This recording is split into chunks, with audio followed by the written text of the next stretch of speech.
최종 판단은 헌법재판소가 한다. 네가 헌재냐, 니네들이 헌재냐, 이런 데 동영상입니다. 오늘 윤석열 대통령이 대국민 담화를 통해서 피를 토하는 심정으로 이번의 계엄은 내란이 아니다. 오히려 이제 우리 헌법 질서를 수호하기 위한 대통령의 비상 조치지 내란이 아니다. 이렇게 담화를 발표했죠. 그 담화 내용은 이제 제가 따로 방송을 해드렸고요. 지금 이제 내란이냐 아니냐, 이게 아마 탄핵이 되느냐 안 되느냐, 이게 가장 결정적인 겁니다. 근데 저는 내란은 터무니없다고 보는데, 결국은 이제 내란이냐 아니냐, 탄핵이냐 아니냐, 이거는 이제 우리 최고의 헌법재판기관인 헌법재판소가 합니다. 대통령이 내란인지 아닌지 이 판단을 이재명이가 하는 게 아닙니다.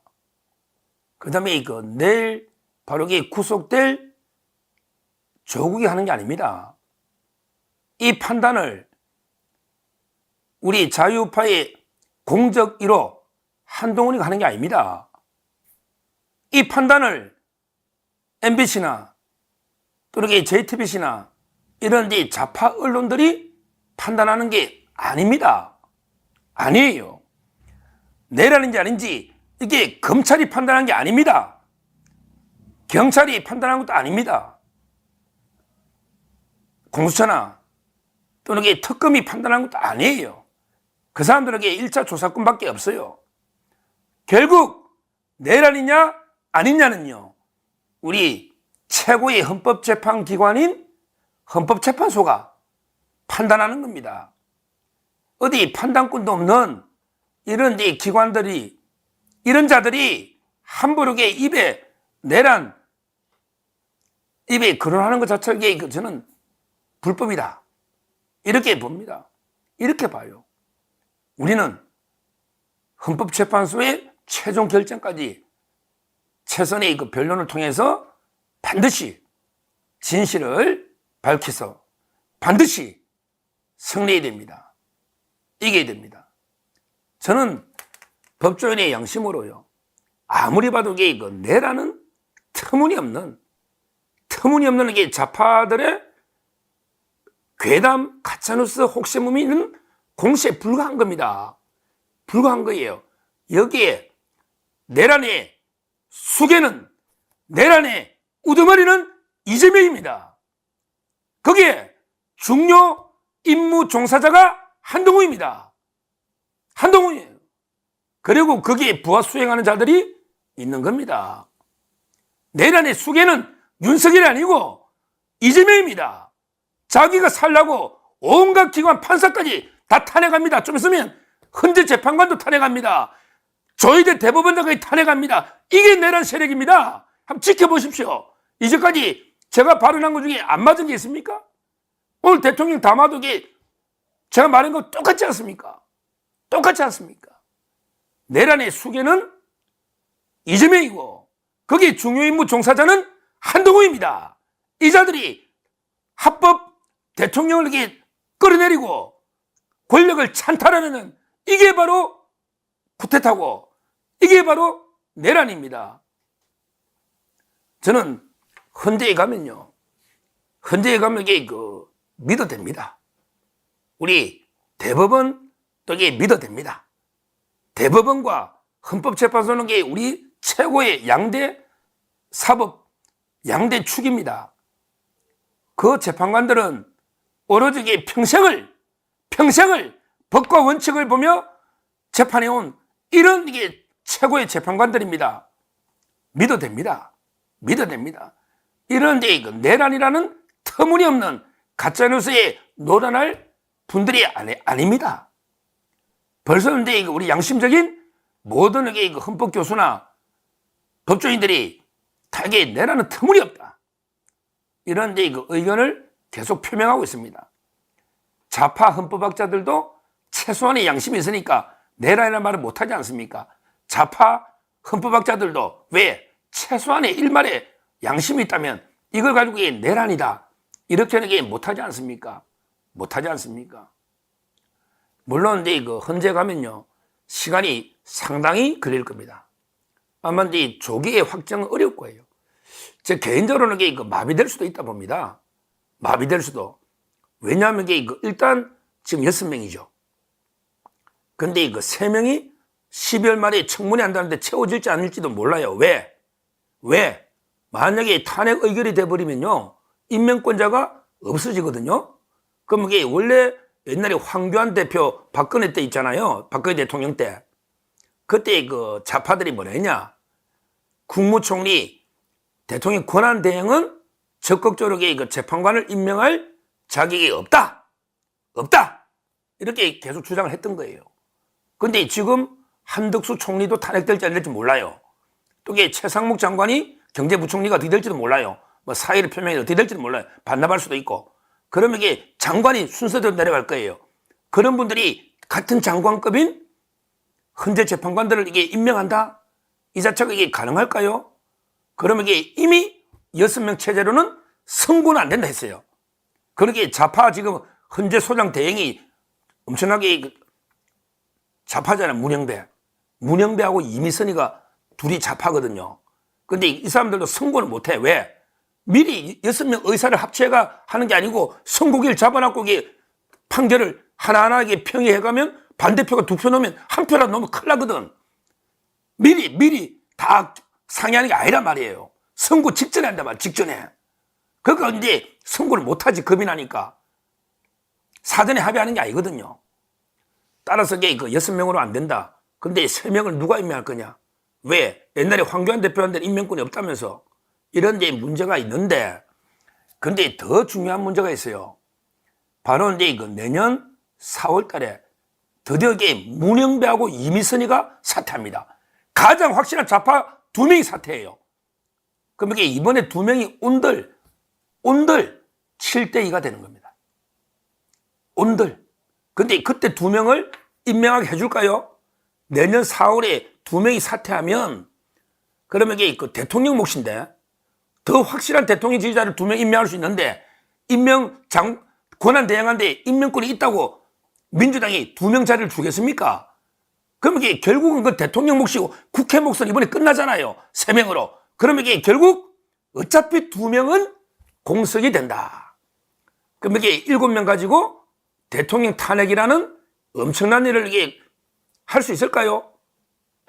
7명 중에 2명만 이탈하면 끝나는데 또 이게 겁이 나서 할 수 있을까요? 정당성이나? 그럼 이게 결국은 4월 달이 지나면 불가능하다.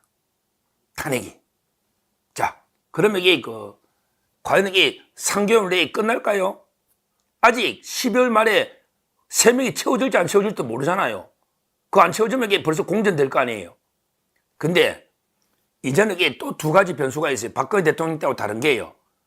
바로 이제 손준성 검사 사례가 있습니다. 우리 헌법재판소법에 의하면 형사 재판하고 탄핵이 같이 있을 때는 탄핵을 절차를 중지할 수 있다. 이렇게 돼 있거든요. 물론 이게 반드시 중지하는 건 아니고 할 수 있다는데, 근데 대부분은 중지합니다. 왜? 형사재판에서 이게 무죄가 나오면 탄핵이 말이 안 되잖아. 탄핵은 단심으로 끝나. 재심도 없어. 근데 탄핵을 했는데 무죄다. 손준성이 무죄 넣었잖아요. 그럼 이게 난리 나거든요. 나라가 뒤집어집니다. 그래서 형사재판이 진행 중일 때는 그 형사재판의 결과를 보고 그때 심리하는 게 그게 원칙에 맞고, 손준성 검사도 그런 케이스였죠. 근데 바로 이게 급하게 재판 만약에 한다면 윤석열 대통령이, 저는 헌재 절차가 중지될 수 있다. 정지될 수 있다. 이런 논란이 또 하나 있고요. 2번째, 더 중요한 거는요. 이번에 박근혜 대통령은 한 번도 헌법재판소 안 나갔습니다. 안 나갔어요. 그러니까 이제 말도 안 되게 졸속으로 그때는 막 매일 헌재 앞에서 매일 데모했잖아. 지금 조용해, 나라가 평온해. 촛불도 몇 명 없어요. 뭐 토요일 돼가지고 몇 명 오지요. 없어. 자, 이런 경우에 헌법재판소가 뭐 박근혜 대통령 때처럼 이게 압박감이나 좌파 협박에 의해서 막 서두르고 무리하게 졸속하고 이렇게 안 합니다. 이제 윤석열 대통령이 직접 헌법재판소에 나갑니다. 직접 나가요. 그건 이게 확실합니다. 그러면 제대로 그 변론 기회나 그걸 주의야 됩니다. 그렇잖아요. 대통령이 나가서 변론할 기회는 주의야 되잖아요. 기회는 주의야 되잖아요. 그러면 어떻게 될까요? 변론 준비만 해도 우리 이준석 위원장 맞죠? 준비만 해도 두세 번 하면 두세 달 걸립니다. 그 다음에 변론 하다 보면 김용현 장관부터 이제 뭐 여러 사령관들부터 다 정인으로 놓을 거 아닙니까? 놓을 거 아닙니까? 그러면 두세 달은 택도 없습니다. 두세 달은 준비 절차만 해도 됩니다. 그럼 4월 달에 2명이 나가는데 그 2명은 대통령 몫인데 따라서 저는 탄핵으로 가도 헌재는 걱정 안 하셔야 돼요. 일단 마비가 돼가 못할 가능성이 많아요. 그럼 어떻게 돼요? 그럼 대통령이 임명한 총리가 안 되면 장관들이 순서대로하겠죠? 지금 새로 권한대행을 새로 장관 뽑을 수는 없잖아요. 그럼 대통령이 실질 통치죠. 대통령이 실질적으로 통치하는 겁니다. 권한대행에서도 대통령이 임명한 대통령의 사람들이에요? 그럼 대통령이 통치하면서 재판 마비되면 끝까지 가는 겁니다, 임기. 그럼 어떤 경우, 이 최악입니다. 만에 하나, 최악의 경우, 대통령이 구속되면 어떡하냐? 저는 그건 말이 안 된다 보지만, 그래도 대통령의 권한 행사가 된다는 게 압도적인 법조계에 이것도 통설입니다. 이거 통설이에요. 무죄 추정 원칙이죠. 왜? 지방자치단체 장관에게 구속됐을 때, 권한, 부단체장이 한다, 이런 게 이제였잖아요. 원래는 옥중에서 결재했죠. 근데 그걸 지방자치법에 바꿔놔가지고 이제 자치단체장은 되는데요. 근데 국회의원은 구속돼도 국회의원입니다. 월급 다 받아가고 국회의원인데 표결도 할 수 있어요. 넣어가지고 나 표결하겠다만 합니다. 이 구속이 됐다 해서 대통령의 지위가 날아가는 게 아니죠. 헌재가 탄핵을 인용해야 대통령이 지위가 날아가는 거죠. 따라서 제 말은 구속은 크게 대통령이 권한 행사하는데 아무 장애 사유는 아닙니다. 구속은. 그 다음에 탄핵 의결이 되면 이제 직무는 정지되는데 그때는 대통령이 임명한 총리부터 부총리 관계 장관 순으로 권한 대행이 돼요. 이게 대통령 사람입니다. 대통령 사람이 권한 대행하면서 대통령은 뒤에서 이제 통치를 통치죠. 통치를 하는 거예요. 그리고 헌재 재판을 가면요. 헌재는 저는 마비될 가능성이 상당히 많고 또 형사재판도 기다려봐야 되고 그러다 보면요. 결국은 임기를 마칠 수가 있는데 근데 그렇게만 버티면요. 바로 어떻게 된다? 이재명이 날아가는 거죠. 그렇게 되면 이재명이가 재판도 시도가 되기 때문에 오늘 조국이 봤잖아요.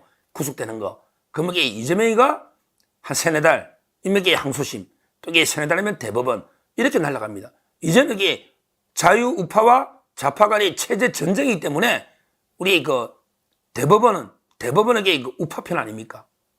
헌재도 마찬가지죠. 지금 문영배 이미선밖에 없다니까요. 가장 확실한 든든한 우군 정영식 재판관부터 4명이 다 믿을만합니다. 믿을만해요. 걱정 없습니다. 헌재 좌파 구성 걱정할 게 없다. 이렇게 보고요. 결국 최종적으로 판결이 아주 늦어질 수가 있고요. 최종적으로 가면 만약에 다 구성되면요. 9대2. 그럼 7대2가 됩니다. 7대2. 아마 저는 거의 압도적 다수로 6명이 되면 탄핵이 되는데 만약에 정상적으로 9명 구성돼가 재판 가면요. 압도적 다수로 대통령은 내란이 아니다. 그래서 탄핵 기각돼가지고 정상적으로 화려하게 복귀될 거고요. 그때쯤이면 이재명에게 피선거권이 박탈돼가지고 이미 정치판에서 조국이와 더불어 퇴출돼 있다. 결국 이재명, 조국, 한동훈은 퇴출돼 있고 윤석열 대통령은 헌재에서 화려하게 컴백한다. 이게 가장 지금 예상되는 이런 데 그 큰 그림이다. 이렇게 봅니다. 그래서 우리가 너무 이게 광란의 칼춤을 추고 있는 지금 이게 여론 이제 조금씩 진정되고 있죠. 오늘 대통령이 단호한 담화로 진정되고 있죠. 여기에 우리가 겁먹거나 두려워하거나 우리가 이게 밀려서는 안 됩니다. 우리 미국에 유일하게 4번에 걸쳐 대통령 선거 이긴 루즈벨트, 프랭클린 루즈벨트죠. 루즈벨트 대통령이 2분 있잖아요. 러일 전쟁 때 중재했던 테오도르 루즈벨트. 우리는 이게 2차 대전 프랭클린 루즈벨트. 이분이 뭐랬냐? 이분이 대공황을 이겨내고 2차 대전을 승리로 이끈 이런 데 미국의 유일하게 4대 4번이나 대통령 된 이분인데요. 뭐랬냐면 우리가 유일하게 두려워해야 할 것은 두려움 그 자체입니다. 두려움 그 자체다. 진짜 두려운 건 없는 거예요. 우리가 두려워하는 마음가짐, 이걸 우리가 두려워해야 되는 거예요.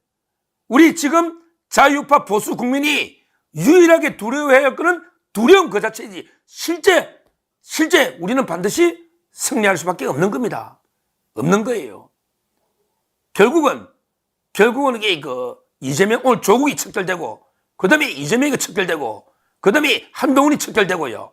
결국 만에 하나 게 탄핵이 인용되더라도 이거는 국회 의결일 뿐입니다. 헌법재판소는 다릅니다. 그래서 제가 다시 한번 니네들이 헌재냐? 최종 판단은 헌법재판소가 한다. 이재명이 네가 헌재냐? 한동훈이 네가 헌재냐? 조국이 네가 헌재냐? 지금 여기 언론들 MBC 너가 헌법재판소냐 말이야. 너가 다 판단하느냐고. 검찰, 경찰, 공수처 마찬가지야. 왜 너희들이 마음대로 내란 어쩌고저쩌고 판단하느냐고. 최종 판단은 헌법재판소가 하고 이거는 제가 보기에 명백하게 내란이 아닙니다. 지금 우리 자유파 보수국민의 62%가 내란이 아니다. 이런 게 여론조사도 나왔지 않습니까? 지금 양심적인 좌파 법조인, 좌파 헌법학자들도 한번 물어보세요. 이게 내란인지, 이게 내란인지 만나고 이렇게 노름을 하고 있는데 여기 미국 대사 골드버그 미국 대사가 이재명과 약속을 이렇게 취소시켜버렸습니다. 취소시켰어요. 왜냐하면 이게 탄핵에 힘을 실어줄 우려가 있다. 그렇죠. 이재명에게 미국 대사까지 막 만나고 하면 이미 미국도 윤석열 대통령에게 버린 게 아니야? 이렇게 탄핵을 영향을 줄 수 있거든요. 그래서 이제 미국 대사가 이재명과의 약속을 일방적으로 파기한 겁니다. 이 말은 이재명, 너 이게 아직 범죄자일 뿐이지, 너 대통령 아니야. 대통령 노름 이게 그만해. 이런 경고로 보입니다. 실제 미국이 엄청나게 분노했어요. 조국 땅에 비례 들어온 자 있잖아요. 6번. 조국 땅에 비례 들어온 김준형이라고 있거든요. 김준형. 이 자가 뭐라 했냐면 없는 이야기를 외교가에서 이런 게 엄청나게 중대한 문제입니다. 엄청나게 외교가에서는 이 자가 이제 뭐라 했냐면요. 아니 그냥 미국 대사가 윤석열 정부와 상종을 못 하겠다더라. 이런 본국에 미국에 이거 보고했다. 이렇게 거짓말을 퍼뜨린 거예요. 그러니까 미국 대사가 미국 정부에다가 보고를 했는데 윤석열 정부하고는 상종을 못 하겠다더라. 이렇게 보고를 했다고 김준영이가 가짜뉴스에 괴담을 퍼뜨린 거예요. 그러니까 미국 대사가 얼마나 분노하겠습니까? 미국 대사가 윤석열 정권하고 상종 못한다고 본국에 미국 대사가 보고한 적이 전혀 없는데 김준영이가 가짜뉴스로 퍼뜨린 거예요. 그러니까 미국 대사관에서 김준영이한테 으틀리 폴스, 와 이게 발음이 안 좋아서 완전한 거짓말이다. 이렇게 강력 항의를 한 거예요. 완전한 거짓말. 이렇게 한 거예요. 외교가에서는 이런 거짓말하는 세력하고는 이게 상종 안 합니다. 그러니까 이 자가 외교 전문가라고 하는데 완전히 우리 자유대한민국의 적이죠. 이자가 아들이 군대 그 이중국적으로 왔다 갔다 그때 얼마나 논란됐습니까? 군대 안 가려고 이중국적. 이런 자각이 뭐 외교 전문가라고 조국 땅에 비례 6번 들어온 이자가요. 어떻게 이런 거짓말을 합니까? 새빨간 거짓말이다. 미국 대사가 윤석열 정부하고 상종 못하겠다고 본국에 보고했다고 이런 가짜뉴스를 퍼뜨린 거예요. 그러니까 미국 대사 입장에서 이게 황당하잖아요. 그러니까 이런 게 좌파 정당들하고 상대 못하겠다. 그러니까 근데 조국이는 아예 상대도 안 하겠지만 이재명이하고도 미국 대사는 상종 안 하겠다. 이렇게 약속을, 해동을 취소한 겁니다. 특히 미국이 분노하는 게요. 윤석열 정권 탄핵안 보십시오. 윤석열 정권 탄핵안에 뭐가 있냐면 이게 그 한미일 공조, 이게 그 탄핵 사유래. 북한이나 중국이나 러시아는 적대시하고 왜 미국하고 일본하고만 이게 공조하느냐? 이게 탄핵 사유래. 이것만 봐도 얼마나 탄핵 사유가 엉터리 말도 안 되는 건지 이것만 봐도 알잖아. 아니 외교 정책이 왜 탄핵 사유냐고. 탄핵이라는 거는 헌법이나 법률을 중대하게 위법이 있어야 되는데 외교 정책이 왜 탄핵 사유냐고.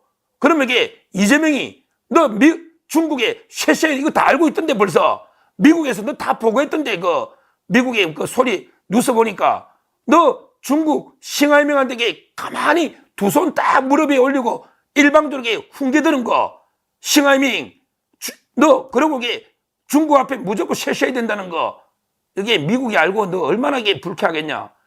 한미일 공조가 탄핵 사유를 하니까 미국의 트럼프 대통령이나 바이든 대통령이나 얼마나 기분 나쁘겠어. 그러니까 바이든 대통령도 지금 한국의 대통령은 윤석열이다 우리가 협상할 이러고 있잖아. 그럼 트럼프 대통령도 마찬가지야. 이게 얼마나 황당무계한 게 탄핵 사유입니까 외교가. 그러니까 이게 미국이 이재명에 대해서 어떻게 생각하겠느냐고요. 그래서 이번에 꼼수로 이것도 뺐더라고. 이번에 2차 탄핵을 또 한다잖아. 저는 원천 무효라고 주장하죠. 근데 여기 뺐어 이번에는. 자기들도 이게 겁나지. 일본하고 미국이 강력하게 항의하니까 이번에 탄핵 사유는 뺀 걸로 보이는데 그래도 이게 이미 1차 탄핵안에 들어갔기 때문에 이거는 국제사회에서 엄청난 비판을 받을 수밖에 없는 이런 민주당의 탄핵 아닙니다. 아니에요. 지금요 미국의 자유의 소리 뭐 이런 방송도 마찬가지고요. 상당히 지금 좌파들의 탄핵 공세에 대해서 엄청나게 우려의 시선으로 이제 바라보고 있습니다. 실제 만약에 윤석열 정권이 만에 하나 탄핵대가 무너지면요, 결국은 이제 우리 대한민국은요, 바로 이제 북한, 러시아, 중국, 러시아, 북한 이런 이제 좌파 공산주의 영향권 안으로 들어갈 수밖에 없는 이런 게 심각한 상황이다. 그래서 미국에서 이 VOA라죠. 미국의 소리 영향이 엄청 있거든요. VOA 미국의 소리에서도 이게 이렇다 했잖아요. 탄핵 사유에 3국 협력 추진 한미일 이게 포함된 거는 우려스럽다. 이런 식으로 이게 이미 방송을 미국의 소리에서도 하고 있습니다. 하고 있어요. 결론적으로요. 지금 이게 보십시오. 윤석열 정권이 무너지면 우리나라는 이게 국내적으로도 급격하게 좌파 독재, 좌파 개딸 독재, 이재명 이렇게 급격히 작용화될 수밖에 없고요. 그 다음에 국제적으로는 한미일 공조가 무너지면서 결국 저 전체주의 세력 러시아의 푸틴, 중국의 시진핑, 시황제죠. 시황제. 푸틴도 영원한 짜르죠. 짜르. 시황제. 그 다음에 저 북한의 지금 4대 세력까지 하는 저 북한의 김정은 이런 공산주의, 전체주의 영향권 안에 거기에 이재명이가 존재감도 없지만 거기 모든 나라에 북한도 쉐쉐. 북한도 중국 쉐쉐. 그 다음에 러시아에도 예예. 북한도 그렇겠죠. 이렇게 갈 수밖에 없다. 이렇게 보는 거예요. 그럼 이게 우리가 완전히 국제적인 미아가 되는 겁니다. 국제적인 미아가 되는 거예요. 우리가 지금 여기 세계 정세가 2차 대전 이후에 강대국끼리 처음으로 이게 냉전이 아니고 열전, 콜드워, 냉전이 아니고요. 실제 전쟁이 벌어지고 있는데 이 대위기에 어느 편에 서느냐? 우리 역사를 보면요. 대위기에 잘못 편을 서가지고 우리가 여기 침략 당해서 엄청난 피해 보는 게 역사가 많아요. 이런 게 대위기 국제적으로 이 상황에서는 어느 편에 설 건가? 이게 중요한데 윤석열 대통령은 한미일 편에 서고 자유동맹, 이재명이나 좌파들은 북중러 편에 선단 말이에요. 이것만 봐도 우리가 탄핵을 막을 충분한 사유가 있다. 이렇게 보고요. 오늘 미국의 골드버그 대사가 이재명을 완전히 팽식이고 이재명의 대통령 노름을 제동을 걸고 이거는 상당히 의미가 있다. 이렇게 말씀드리고 조국 당도 마찬가지죠. 어디 외교 전문가라는 김준영 이런 자가 이게 어디서도 하던 버릇대로 가짜뉴스 괴담을 퍼뜨려가지고 미국이 강력 항의하는 이런 게 외교적 대참사가 있었지 않습니까? 하여튼 간에 중요한 거는 이게 한미일 또 이게 우리 윤석열 대통령을 지키고 있습니다. 이재명 대통령은 절대 용납 못한다.